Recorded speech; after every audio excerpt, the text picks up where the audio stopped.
Majamaa, leo nataka nipige riba moja noma sana ya one of the most feared police officer in Nairobi. Anajulikana kama Saigon Punisher. Yaani huku Kanairo, mayouth de wakisikia jina Saigon Punisher, wao uteva kitu hiko. Alafu ipate wewe ni stepper. Alafu man amwe kupiga mboka yako. Wewe jua hakuna mahali utaenda.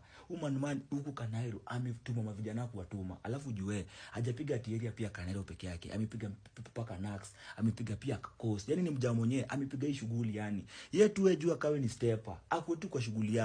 Man kesho uoni. Shokude ufiki. Lakini wacha turade man nani. Na ilifikaje mpaka kuwa one of the most feared police officer. Sasa tunaanza.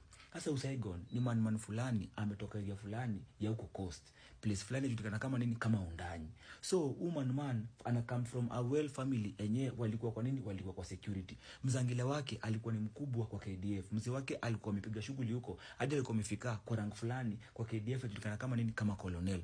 Unajua mtu ni colonel, hawa ni wase wa KDF wanajulikana kama commission officers. Yani hawa ni wase wenyewe wanga na make decision kubwa kwa shughuli ya nini, kwa shughuli ya army. So budake alikuwa ni nini, alikuwa ni mkubwa wapi, kwa jeshi. Mokoro alikuwa tu ni wale housewife, yani hakuwa na mambo mingi, alikuwa tu na shughuli za hapa na pale, yani alikuwa tu ni mokoro wapi, mokoro wa pale mtaani.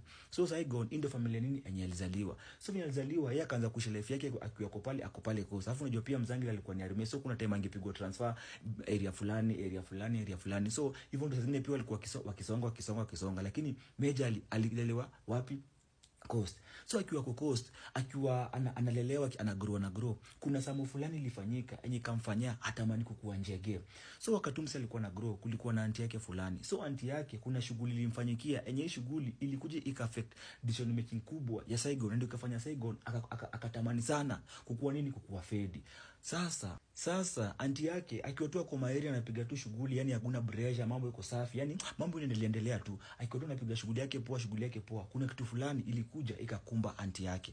Yani auntie yake akiwa anapiga shughuli zake hapa na pale, alikuja akapata na wajaste fulani. Hao wajaste walikama wakashika nini, wakashika auntie yake. So walishika auntie yake, wakaona huyu auntie yake ni mpana sura, alafu alikuwa nini, alikuwa amevai. Yani auntie yake alikuwa ameiva, wakaona hii nini kifaa, hii hatuwezi tukafanya nini, hatuwezi tukaichorea. So ile man walishika auntie yake, wewe jua waliamua kumpiga nini, waliamua kumpiga shtiki yani. Waliamua kumpiga shebeteng.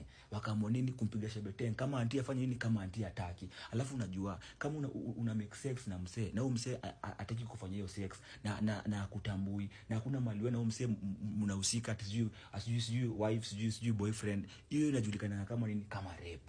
So in short, auntie Saigon alikuja kufanya nini, akarepiwa. Ikakuwa haina noma. So hiyo siku ikakuwa imeenda hivyo nini, auntie akaenda akaripoti kesi, ikakuwa ni aje, wacha tufuatilie shughuli. But unajua Kenya ni Kenya.